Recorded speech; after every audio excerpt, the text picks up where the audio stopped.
Hey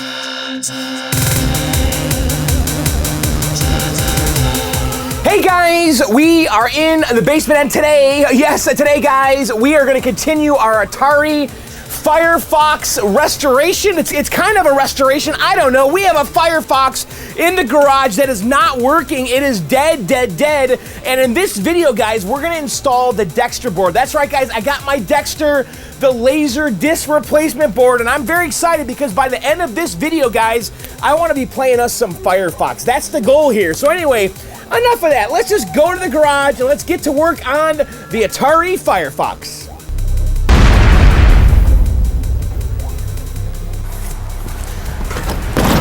All right, guys, we are back in the garage, and yes, we're gonna get back to work on the Atari Firefox. And guys, I am excited because I finally got my Dexter board. Now, the Dexter board is a laser disc player replacement board. Yes, it replaces that old unreliable laser disc player. Now, we'll talk about the Dexter in a second. For now, let's kind of quickly review what's going on here. Okay, so this right here is an Atari Firefox, okay? It came out in 1983, and yes, it is based on the movie of the same name starring Clint Eastwood. Now, I actually really did like Firefox, the movie. I remember seeing it in a drive-through movie theater with my parents, and it's a cool movie. It's got Clint Eastwood in it.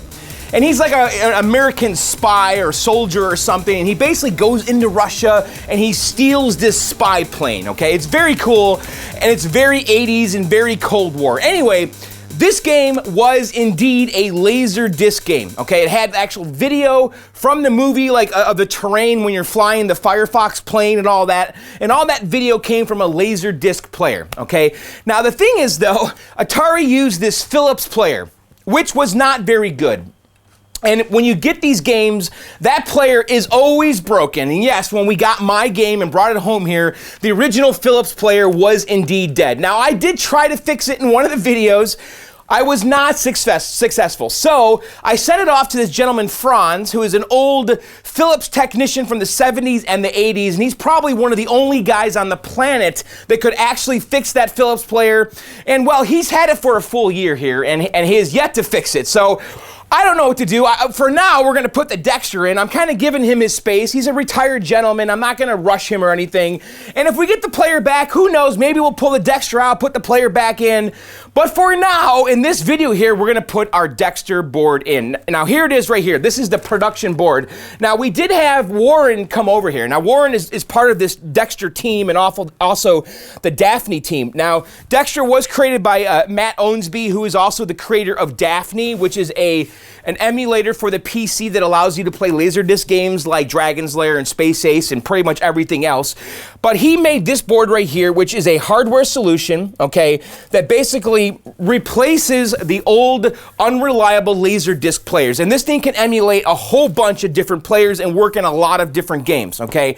Now, this one right here looks a little bit different than the prototype that we saw when Warren was here in the previous video. It's actually very close. The one thing I noticed right away was on the back here, it has a Dexter logo silk screened, which I think is pretty slick, okay? But anyway, here it is. And what's going on here is there's a Raspberry Pi on the top. This is actually a Raspberry Pi 2. I believe the only real function of the Raspberry Pi 2 is to play the video off of this little USB stick, okay? And I believe that Matt has the Firefox video on here for me already, and I also bought the licenses for Dragon's Lair 1, Dragon's Lair 2, and Space Ace, because if we do get our player back from Franz, I might put that player in the Firefox and then put this into my Dragon's Lair with the Merlin card, because there's a Merlin card that's actually in my Dragon's Lair right now that allows me to use other Laserdisc players.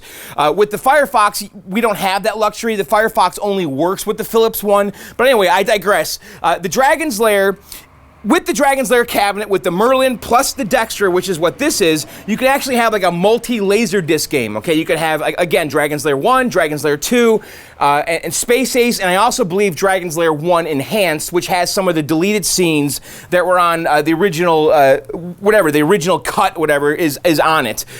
So anyway, This is the device here. The bottom board here is Matt Owensby's creation, and this thing has all the different connectors for it. It actually has an IR blaster right here because I believe some of the Stern games were controlling the Laserdisc player with an IR blaster. So this thing will actually receive commands from like Cliffhanger and stuff like that.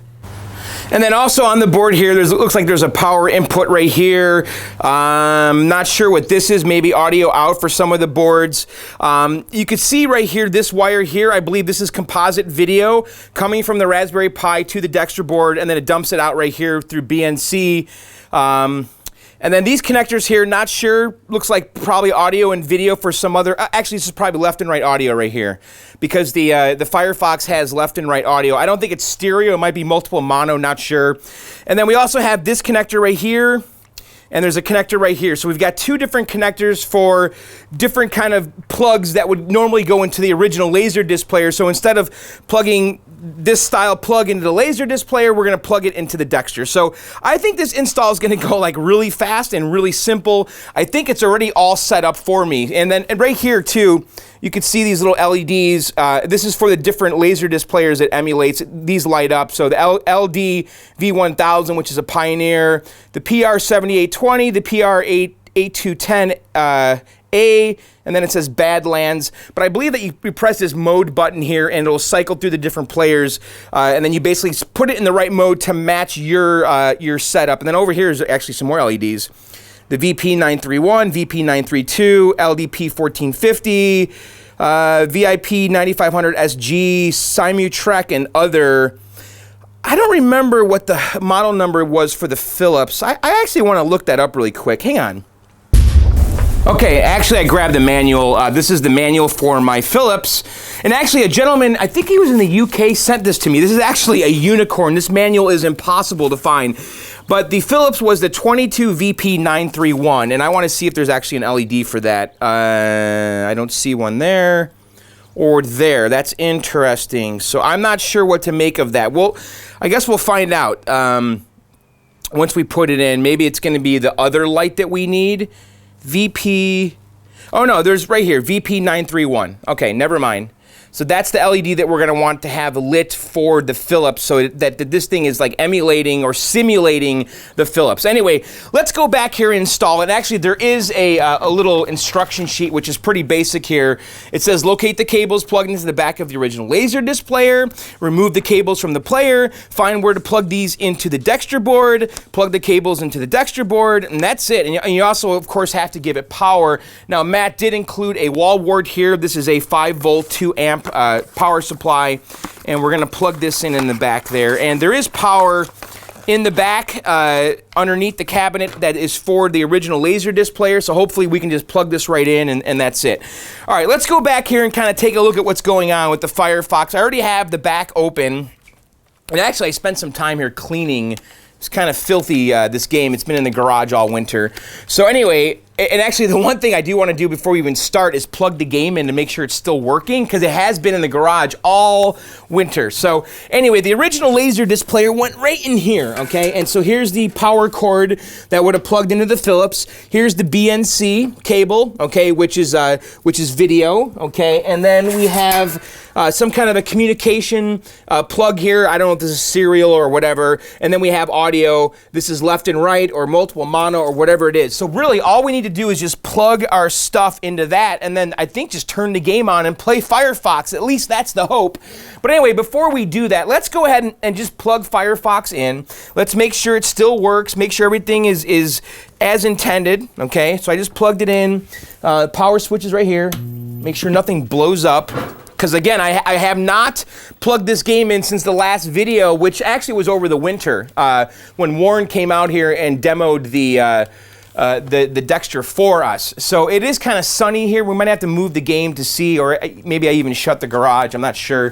But I want to see something on the monitor that is telling us that the game board's still working and all that. Yeah, I can see it down here. It says 0 credit. Can you guys see that? It says 000 credit. And actually how Firefox works, which is kind of neat, it actually overlays like video game graphics, okay, like over the the actual like Laserdisc video. Okay, so it says 0 credits. Let's coin it up and just see if we can play a quick game or something here. It's not on free play, so I'm gonna have to figure out the dip switch settings. Let me grab a quarter or something here.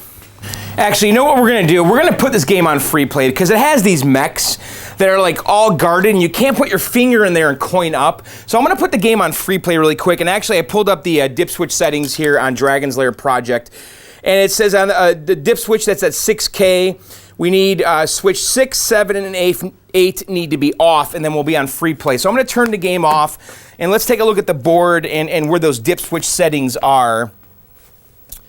And hopefully we can get to them easily. We're gonna have to, actually I'll probably just pull the whole board out. Let's do that really quick. Because we're gonna have to do this anyway, and the previous owner clearly did not know how to put it on free play because it should have been on free play because it was in a home environment, and he used to, I guess, hit the service switch. I'm sorry, there's actually a credit switch in there, which is broken right now. We're gonna have to replace that credit switch because we cannot put it into test or anything.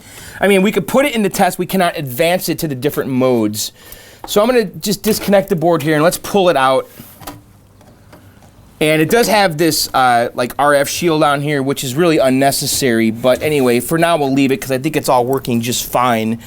I'm looking on the other side of the board here, trying to find the dips. And where are they? Where are the dip switches on this? Let's pull the whole board out and just kind of take a look at what's going on here. It's a big board stack. It's 3 boards. So let's go over here. And we'll put it on the table here. And let's kind of see what's going on here. All right, so I don't see any dips on this side. This is pretty scary, isn't it? You know, if something breaks here, I'm kind of screwed. So we gotta be careful. Let's look on this other side here. Oh, the dips are in the middle? You gotta be kidding me. They are. The dip switches are on the middle board. What were they thinking? So this is switch 3 right here. And it looks like the switch we want is maybe right here. Do you guys see this? The dip switches are in the middle boards of the stack. That is just dumb. Why did they do that? So, here's the serial number, by the way, 701. I wonder if that matches the cabinet. Because it's always interesting to check that out. You know, look at the cabinet. So the serial number on the game is also 701. So that's the original board that was shipped with the game. A lot of times you'll get the games and the serial number on the board doesn't match. It doesn't match the board, meaning that at some point someone changed the board out. So we need to switch at 6K, which I'm trying to see if I can find coordinates here. Let's take a look here. I'm kind of bummed that I'm going to have to pull this top board off to get to these. And I'm just trying to see if there's an easy way I can tell where 6K is. I'm guessing it's that switch back there. This one right here. All right, let's just kind of pull the top board off carefully. I don't think we really have a choice. So I'm going to grab a screwdriver here.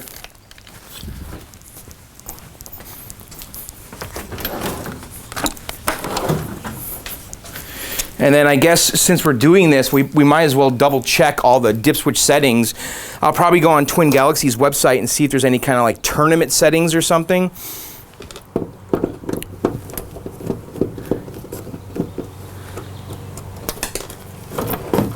Okay.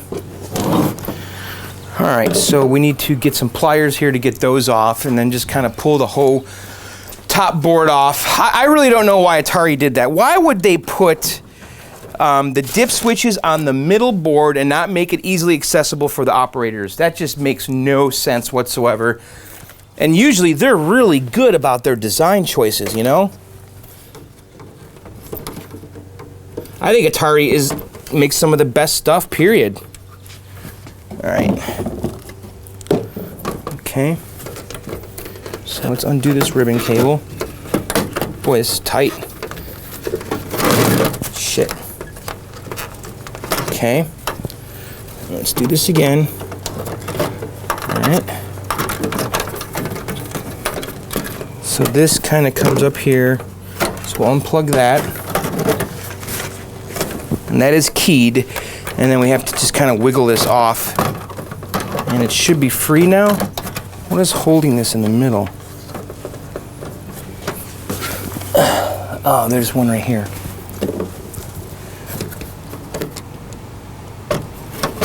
Okay. All right, so here are the dips. All right, so this is switch 2, switch 3, and switch 1, okay?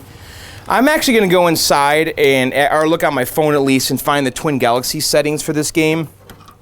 I don't know if there are, but I'm going to look. Okay, I pulled up the dips here from the Twin Galaxy website, and it says a toggle dip switch on Firefox main PCB at 6K 1 through 8 is off, okay? Now, if we look here, we can actually figure it out. It goes 6H, 6J, so this is 6K, okay? And all of these need to be off, which is the opposite of where it is. Okay, so 1 through 8 is off, okay? And then it says dip switch on Firefox main PCB at 2M, 1 through 4 are on, okay? So 2M has to be that. And if we look on the board here, 2L, 2M, and they are all on, so that's correct. And then it goes on to say, at 3C, 1 and 2 is off, okay, at 3C, which has to be this, okay, so 1 and 2 is off, okay, and then it goes on to say, looking here, 1 and 2 is off, and then 3 is on, and that is how that is set up. Now, I believe that the last ones here are for the coin play. So I'm going to go back to the, here. So the switch at 6K for free play, 6, 7, and 8 need to be off. So that was at 6K, which is 6K. 6, 7, and 8 are off. Oh, interesting. So that it is 6, 7, and 8 are off. So that is free play. Weird. It's unusual that the Twin Galaxy settings would say to put the game on free play, because it did say that all of these 1 through 8 should be off. Very interesting. So let's put this back together and we'll see what happens, because the rest of these here, 1, 2, 3, 4, 5, 6, 7, 8. Oh, I see. If they're all off, no. 0 bonus coins. So 6K is all about the coin play. So I guess Twin Galaxy just said whatever. You know, turn them all off, put it on free play. All right. So let's put this back in. Let's find the little plastic holes. There. And then this thing is going to be like this. And then there's one in the middle. And then we have to wrap this around like so. Okay. And then this guy came in here and only plugs in one way. Alright, so let's kind of double check our work here. Actually, there's 2 screws we've got to put back in.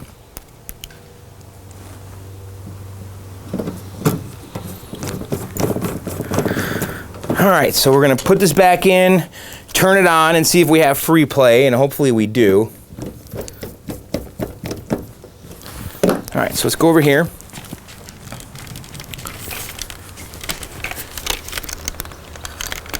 So let me get the board, and we'll carefully slide it back in.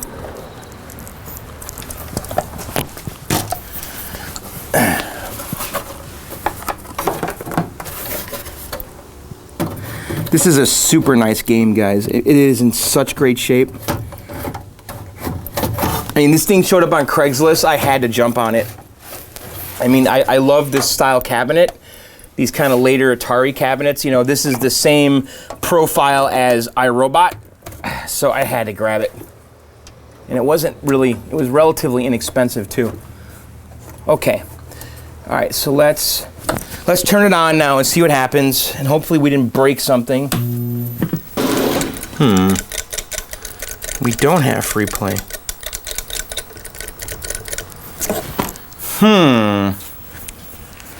6 Okay, I wonder if I turn them all on. Let me think about this. I'm actually gonna go look at the manual to double check this. Hang on. All right, guys, I pulled the board back out here.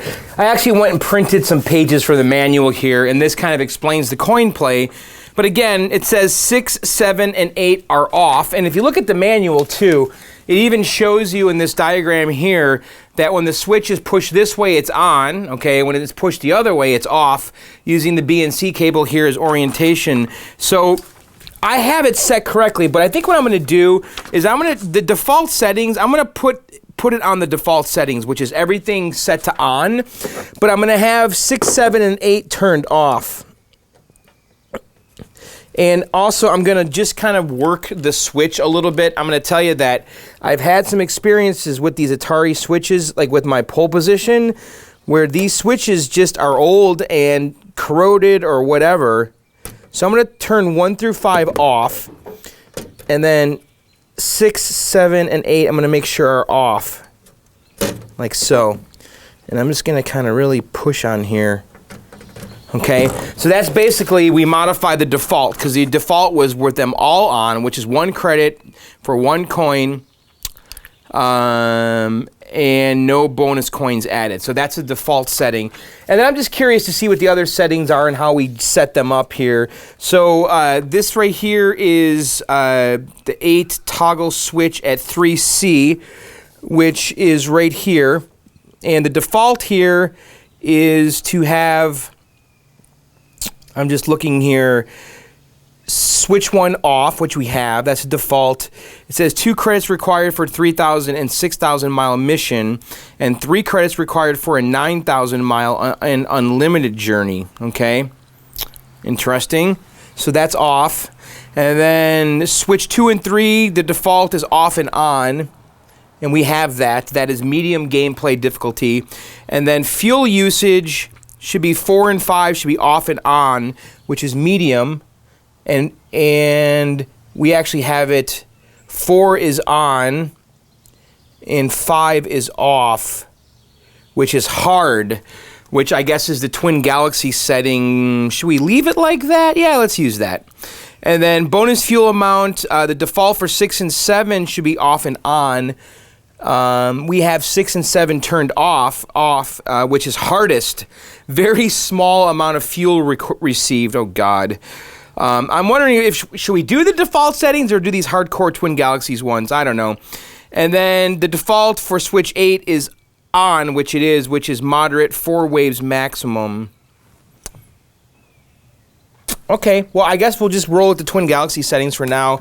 Now, I don't know if we just fixed the free play issue or not, so I'm going to put the board back together and put it back in the game, and we'll check it out. If this doesn't fix it, we're moving on.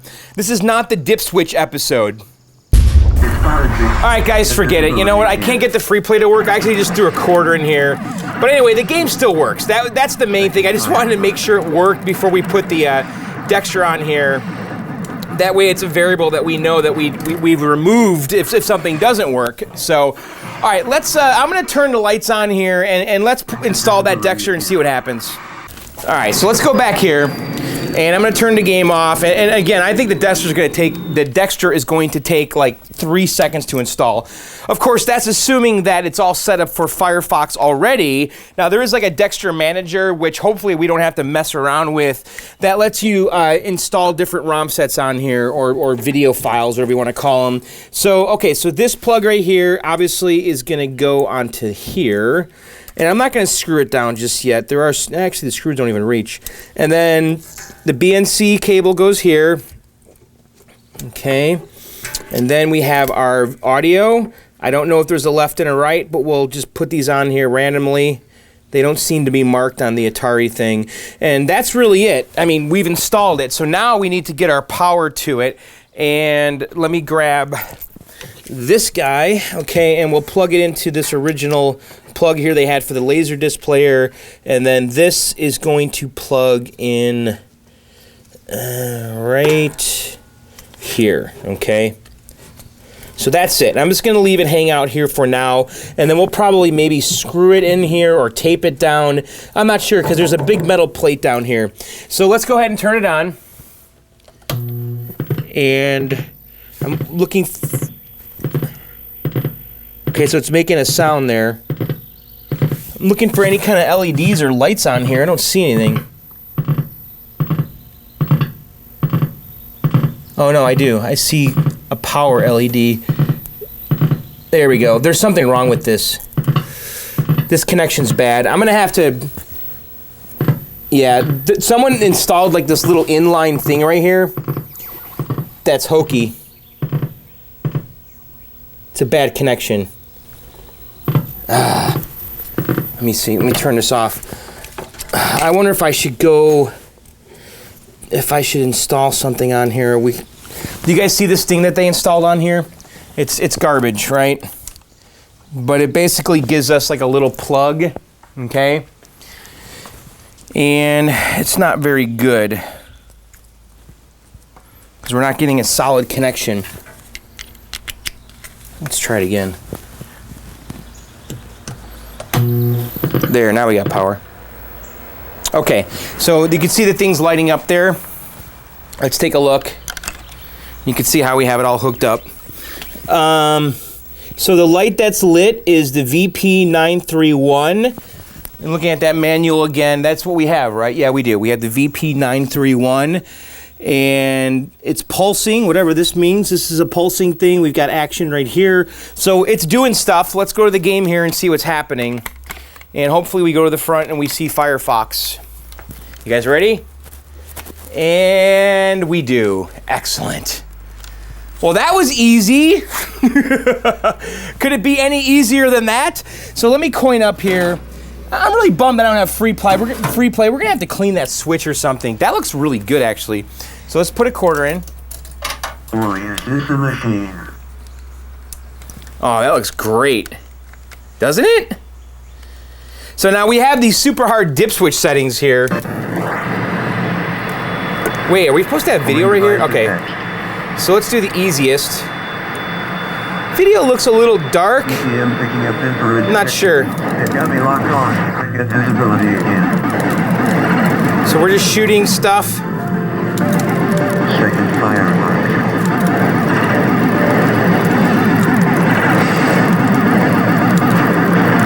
Blew the plane up. This is pretty good. I know this is a little cheesy, this game. Let's go to the sky. Visibility again. But, I mean, this is the 80s, man. They were figuring stuff out, trying to make things really technological, and they loved technology back then. Everything was technology, technology, technology. It was so new. Laser discs. All right, we're going to the ground. Whoa. It got me locked on. Oh, I was detected. I'm wondering what the world record is on this game. Is this something worth achieving here? Or going after? No bonus. Reserve tanks now. Alright, so I got a missile. The thumb button is a missile. Uh-oh, go up. Device disactivated. Homing device activated. So, there's a trigger and there's a thumb button. Estimated 3 miles to target. Oh, out of fuel! What do you guys think? Alright, my initials. Whoops, rub. Ah, I'm you. Alright, let's try it again. I have no idea what I'm doing. What do you guys think? Is Firefox cool? Is this basement worthy? Alright, let's try it again. I have no idea what I'm doing. It says shoot the radar before it expands fully, shoot the enemy shots to conserve fuel, fly in the sky to conserve fuel, change altitude to restart radar. Okay. So right now it's supposed to be loading something. Oh, I see. That was telling you what to do on this screen. So you can't select hard, I don't think, because you need more credits. So I'm shooting the radars. So we're not detected. Ah, we're detected. Conserve fuel by shooting shots. What does that mean? Conserve fuel by shooting shots. All right, let's go to ground. Visibility again.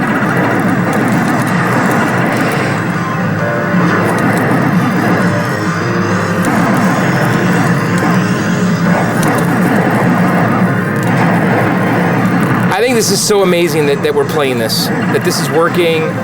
It looks good, feels good. We're going to the ground. Whoa. They've got me locked on.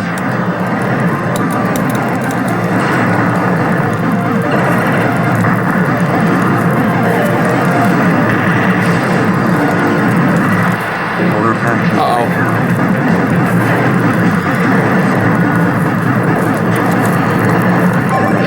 Go up. Oh, see the hands? It's telling you to pull up. Oh, what happened? Uh-oh. Damn, this is hard. 3 miles from target. Radar says all clear. Nothing can touch us now. We completed the mission. I'm coming home. Don't tell me that's the whole game.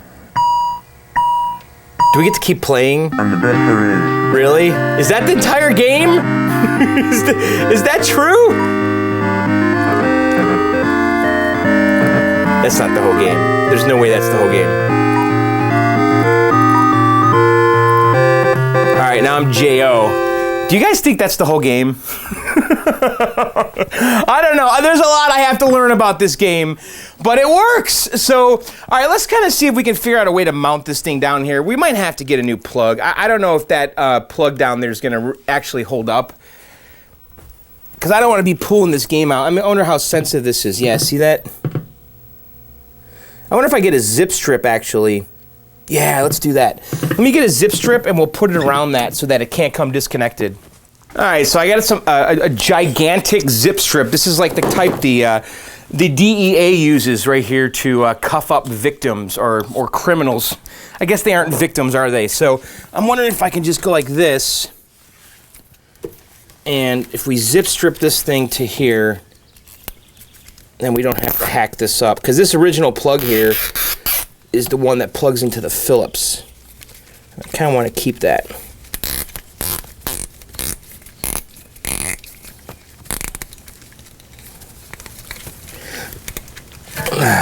That's nice and tight here. Let's get it as tight as we can.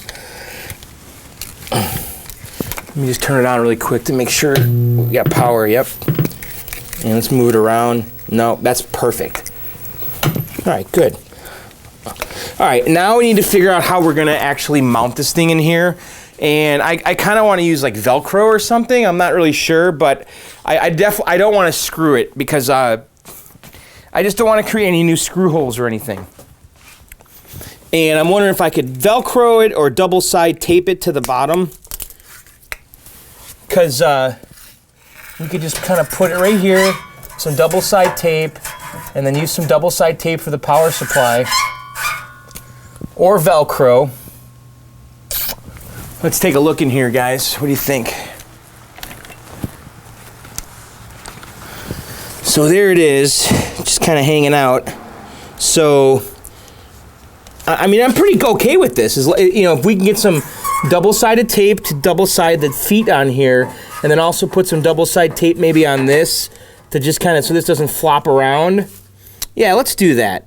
That's pretty non-permanent, you know, and I've got some pretty decent double-sided tape. So let's do that real quick.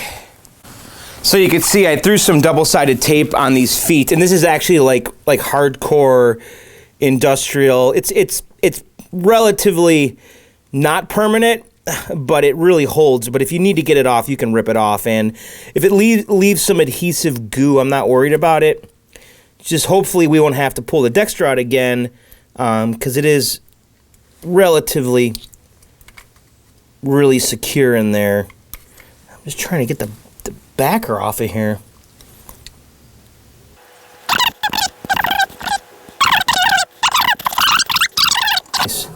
And then we'll take our power cord here, and then I'll put a piece of double-sided tape on that too, so it doesn't flop around. But that's actually in there great. I just used 2 pieces on 2 of the 4 feet there. Let's take a look inside. There, see that?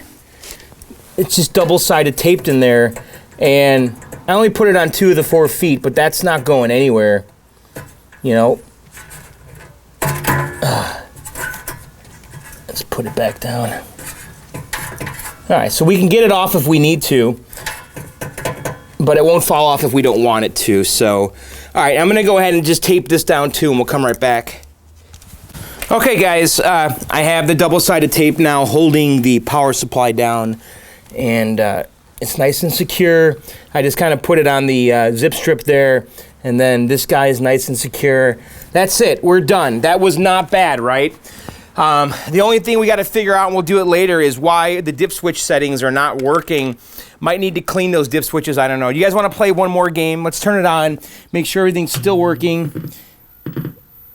Everything's lit up down there. Why is it doing that?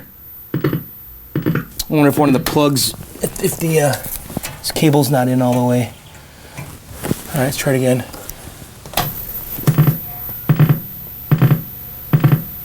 Why is it making that sound?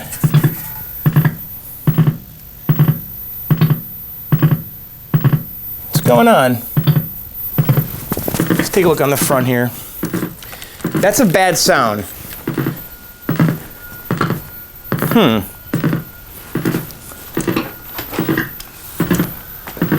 Let me double check my connections, hang on. So guys, I don't know what's going on here, but it's not working anymore. So, I don't know if it's my game or what, but look at this. And I remember this was kind of happening when Warren was here. So I don't know if there's like a reset or something. What is this? But here's what's interesting. So if I turn this off, right, and I disconnect this cable right here, the game boots. See that? It just booted. So it's almost like this signal cable. Is there a loose connection here? I wonder. Just kind of double checking this. As soon as I plug that in, it's not doing it now. Oh, there it goes. It's like it's trying to control this, but it can't.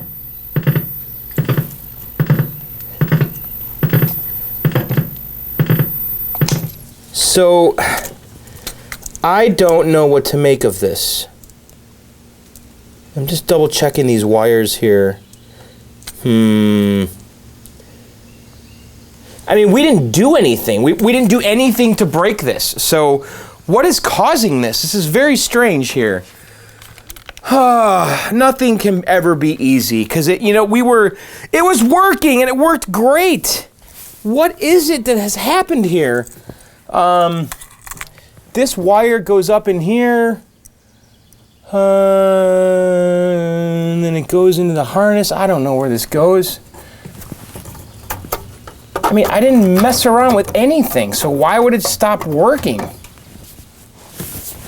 It's very strange.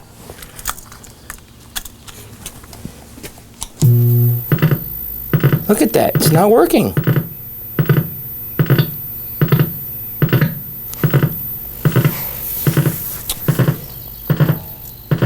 There is a reset button, let's hit that.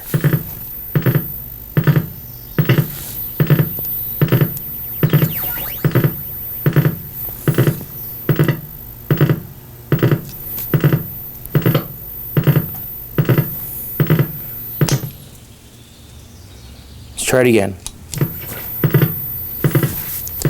Yeah, it's like, I don't know what's happening, to be honest. It can't control it. And I don't know if it's a problem with my game or a problem with the Dexter. This is bad.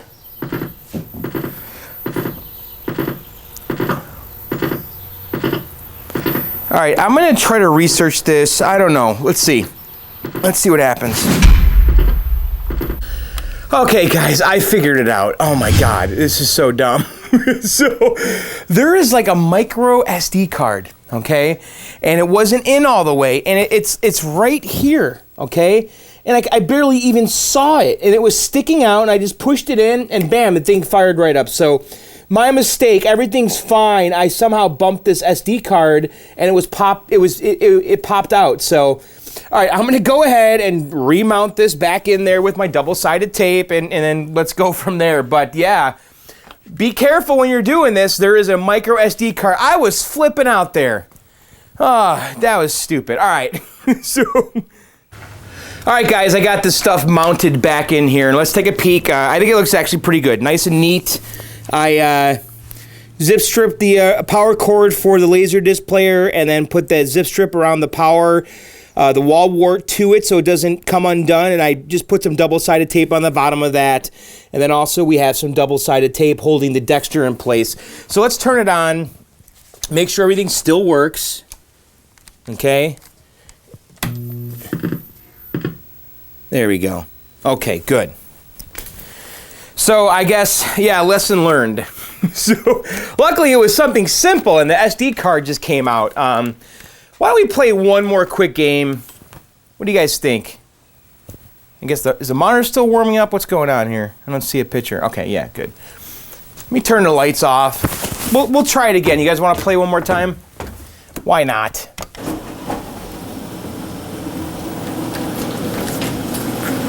So, you know, the video that we're looking at on this thing was ripped from the original analog Laserdisc, so, you know, it's about the same quality, I bet. You know, it's not a digital image. Hey, why is there no video? Did I not hook it all the way up? What's going on here? Did I not hook up the BNC cable? No, I did. Now what's happening? Why is there no video?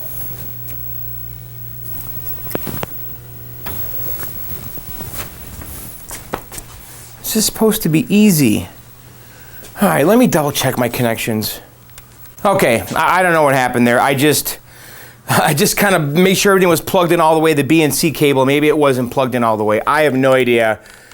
But it's working again. Obviously, I'm going to be testing this quite a bit in the garage before I bring it in the basement. But now that everything's kind of mounted where it is, I think it'll be just fine. So let's try one more game here.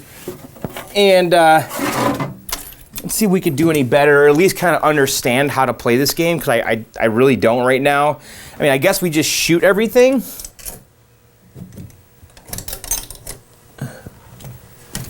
Oh, man, this coin mech. Quarters in here.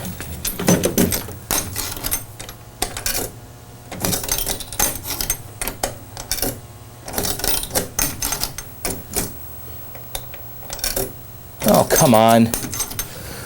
This is so annoying. There we go. All right. I gotta fix the coin mechs and really figure out the free play on this thing. Okay. So, pull trigger to start 3,000 or 6,000 mission. Add one more credit to do the 9,000 point mission, okay? So let's go ahead and start. So, select the mission, easy or moderate. So let's try moderate. 6,000 mile mission. Oh my God, we're not doing well. So I think right off the bat, we're supposed to take down those radar things. I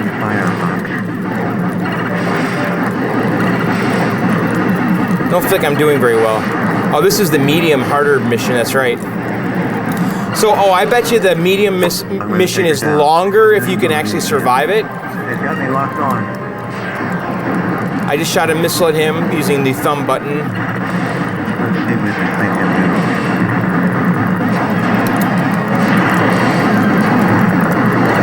Wow, this is really hard. Oh, there's a helicopter. I think we're seeing new stuff now. They spotted me. I see, so maybe it was really short before because we did... Oh shoot, I crashed. I think it was shorter before because I did the easy, right? So it was possible to finish it. I'm the best there is.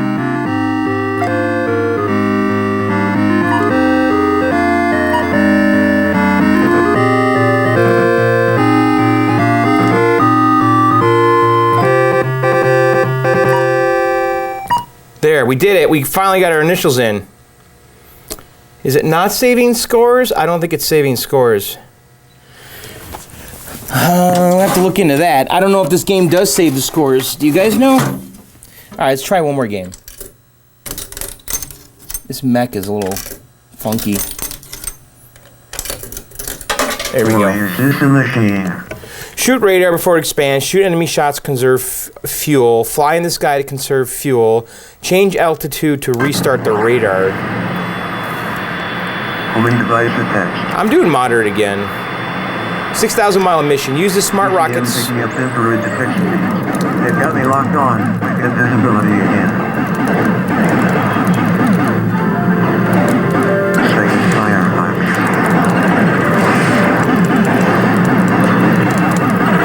So I think that when we kill these things, we get fuel. Let's go to the sky. Get visibility again.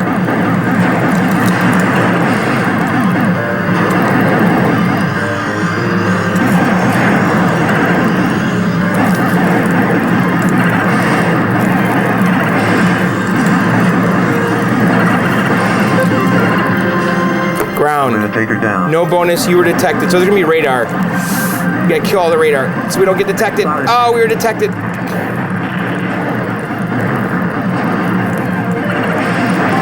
tanks down. Polar packs in sight now.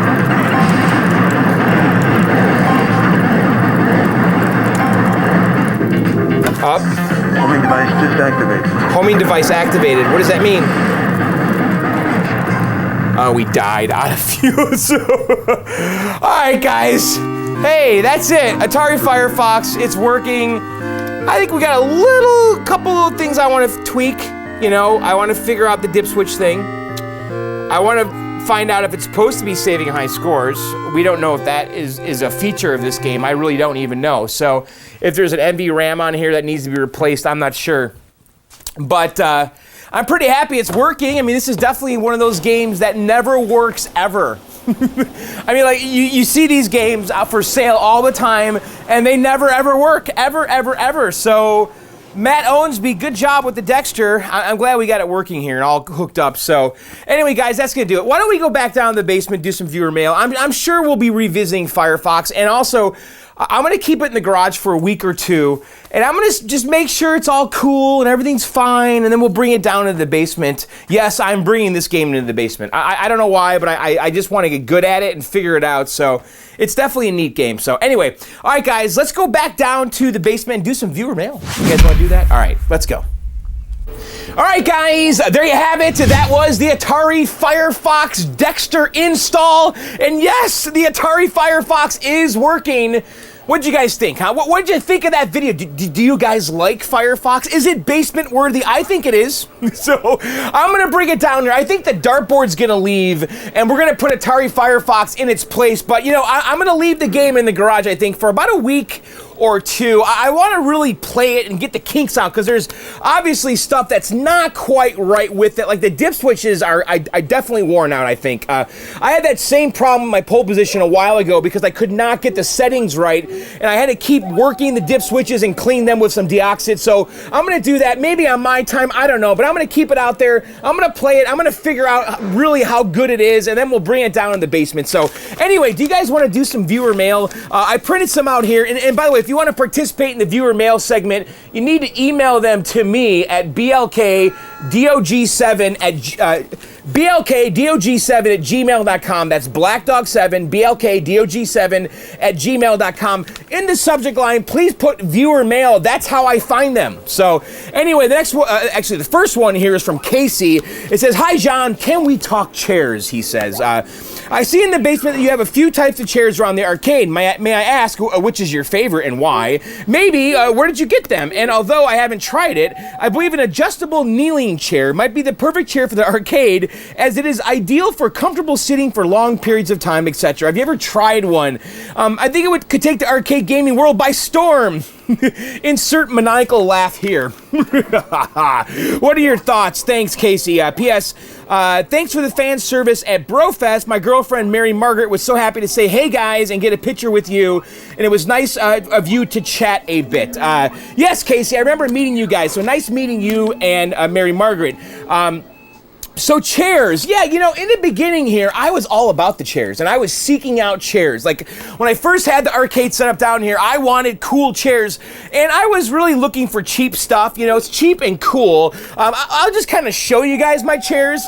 So this right here, these are Kiss chairs. Now, I really am not a fan of Kiss. Now, I was when I was a kid. I definitely liked Kiss when I was really, really young, but as an adult, I don't know, I could take or leave Kiss, but these were on eBay for like $15 or something really stupid. So these are good chairs here. I definitely like these kind of bar stools. Now over here, I've got some really great chairs. This right here is probably my current favorite chair. This was on Amazon. It was actually one of their like lightning deals during during Christmas. It was actually a Black Friday deal. And this is my favorite chair, hands down. I love sitting on this chair playing Donkey Kong. That is a great, great chair. You can adjust the height. It's really cool, and it looks awesome. It's got a nice silver base. And then over here, these chairs for the red tent are amazing. These are the coolest chairs ever, because when I had the red tent, I was looking for chairs that would work with it, okay? And I really couldn't find anything, you know? And I had like folding card table chairs, which were really cheesy looking. And then I found these chairs at a flea market, okay? These are like vintage 1970s chairs. These are like right out of a bowling alley, and these are actually the best possible red tent chairs, period, the end. I got so lucky finding those chairs. I mean, just look how awesome those chairs look. I mean, they look like they belong with the red tent. So those are the best chairs ever for the red tent. And then I have a bunch of like guitar chairs, and these are ones that I paid full price for. I'm a Fender junkie. I love Fender guitars. I'm a Strat guy. I have a Fender Twin. I'm all about Fender. So I've got some Fender chairs here. Again, these are these kind of padded bar stools. These are just great chairs. And then over here, this was a happy accident. So I was on eBay looking for a Gretsch chair because I am a Gretsch guy too. I love Gretsch guitars. I have a Gretsch 6120 over here. And this chair was on eBay, and I thought it was a full-size chair. And it turned out it wasn't. It was a drum chair, okay? It's or an acoustic guitar playing chair, one that's really low. But it turns out this is the greatest chair ever for ice cold beer, because ice cold beer is actually a weird game. The control panel's really low. It makes no sense. So it actually makes way more sense to sit down on this low chair right here. So this is the ice cold beer chair. And then over here in the back, I have the rest of my chairs. I have some more Fender chairs. Where are they actually? Oh, they're hiding out where the Whirlwind used to be. So over here, I've got these two chairs, and these are both, actually one is a full-size Gretsch chair, and then here's another Fender custom shop chair. So I don't know, I like those padded bar stools, but I really do like this chair right here. But this chair is kind of bulky. You couldn't have a ton of these, and this chair is always in the way, by the way. So I think having one of those chairs and just a bunch of padded bar stools is cool. And if you have ice cold beer, I highly recommend the little short, like Gretsch or just drum chairs like that, the padded bar stools. So anyway, Casey, that is my chair world. What do you think? So, actually, that's a fun question. Next one here is from Ed. He says, "Hey, John, I love the John's Arcade YouTube channel. You rock, sir." Thank you. So I'm new to arcade collecting. I've been collecting video games for years. I ran across your channel. Now I'm hooked into a new hobby. My wife thanks you, ha ha. Anyways, I have some questions. I just bought a breakthrough arcade game last weekend. Craigslist, $150. Everything works. I got it home and I realized it used to be a Moon Patrol. Should I convert it back to a Moon Patrol or leave it be? Also, would it be easy to switch out the PCB for a Rastan PCB? I loved playing that game when I was a kid. I don't know a lot about, but I'm learning through your channel. Sorry for the long email. Keep up the awesome work. Sincerely, Ed. P.S. The Moon Patrol, in Kentucky, by the way. P.S. The Moon Patrol overlay butchery makes me sad. So I'll try to show you guys the photos here. Actually, I'll do it the right way. I'm going to show you them right now digitally. So as you can see, Ed's game Breakthrough used to be a Moon Patrol. It actually has a Moon Patrol bezel that I can see, and the control panel has a massive hole in it. So, all right. So what would I do? Well, my first instinct, without a doubt, is to restore that back to a Moon Patrol, and that would be a fun little project. And then, I mean, you could get the J-Rock Multi-Williams. However, that does not have Moon Patrol on it. So you have a couple choices, right? You seek out the original harness, you seek out the original PCB, and you get one of the arcade shop switching power supply adapters, and you restore that thing back to a Moon Patrol. Now, the side of Moon Patrol had stencils on it, so you could do that, and I would encourage you to do that, because Moon Patrol is an awesome game. I used to have one. I actually really like Moon Patrol a lot, so I would encourage you to restore that back to a Moon Patrol. Those parts, that PCB, I think you could find that stuff. That stuff's pretty common. You might even be able to, the joystick though, boy, that is gonna be a problem. It has a very unique two-way joystick. The other option is, well, just leave it as a JAMA cabinet, enjoy it as is. I mean, you could get the 19-in-1 board, which is a cheap China multi-board, but it has Moon Patrol on it. Another option for you is to leave it JAMA and make it a multi-Williams game. Now, the Moon Patrol cabinet, again, the Moon Patrol game is not on the multi-Williams board that J-Rock sells, but it's still a Williams cabinet. It's still a great cabinet to make a multi-Williams. That would be a fun project. And then the last thing is leave it a JAMA cabinet with breakthrough on it and swap boards out, because a Rastan is a JAMA game. So you could get the Rastan JAMA board and plug that into your breakthrough game, okay? And then you could just swap boards out, change the marquee, do whatever you want. But at the end of the day, I personally would try to restore it back to a Moon Patrol. You know, do the stencils, find the joystick, find a control panel. You could find this stuff. It might take you time. It might take you 6 months to find all the parts, but go on eBay, post on Clov. I encourage you to change it back to a Moon Patrol. I think that would be a really fun project, and it looks like the cabinet's pretty solid. So Ed, that's my 2 cents there. Next one is from Joanne. And I actually got a lot of people emailing me about this. And tweeting me links to these. Hi, John, I love your show. I've watched most of your episodes on YouTube. I'm usually off work on Sunday and Monday, and I love watching your show on Monday while my husband and all my friends are at work. I don't own any arcade games, but I do appreciate the craftsmanship you put into all your restores and the passion you have for your hobby. Anyway, I'm writing you because I just saw that Vans has a line of shoes with Nintendo designs on them. Would you rock these shoes or what? The high tops with the NES controller pattern is so you. I'm not trying to sell you anything, but Tilly's has a sale on these, and she gives me a link to Tillys.com with a coupon code SUN20 and SHIP16. Takes 20% off and gives you free shipping. Anyways, keep up the good work. I know your last Quantum video came out a couple of days ago, but I didn't get to watch it yet because I was on vacation. I'm looking forward to having the time to do that soon. I can't wait to see what it looks like all button up. Sincerely, Joanne. So, Joanne, yes, Vans has made a bunch of Nintendo-themed shoes, and I had a lot of people telling me about them because they want me to wear them. So, I don't know. I mean, I definitely rock the high-top Vans. That's kind of my summer look, you know. So maybe I'll get the NES ones. What do you think? Is it too nerdy? Is it too much? But with the coupon code, it makes it a little tempting here, Joanne.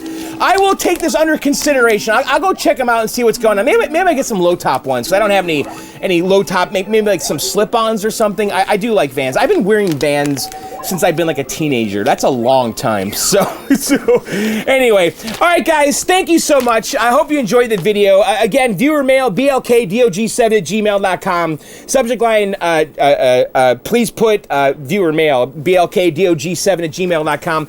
I want to tell you guys that we have an event coming up at California Extreme. It's an Arcade Outsiders tournament. It's called Proto Hype. It is a prototype tournament. It's going to be awesome. You guys can register and also order t-shirts if you go to arcadeevent.com. Arcadeevent.com. And if you're not going to the event, you could still order the shirt and we'll ship it to you. It's actually a great shirt. 34K and GAC did a great job. It has an exploded view of a Wicco controller. It's very slick. So go to arcadeevent.com. And then also check out my podcast, Video Game Outsiders, at videogameoutsiders.com. Arcade Outsiders at arcadeoutsiders.com. And of course, my other podcast, You Suck Show, at yousuckshow.com. And follow me on Twitch, twitch.tv/blkdog7. And my other YouTube channel, youtube.com/JohnSucksAtVideoGames. All right, guys, that's it for this video. I'll see you very soon. Later, and bye.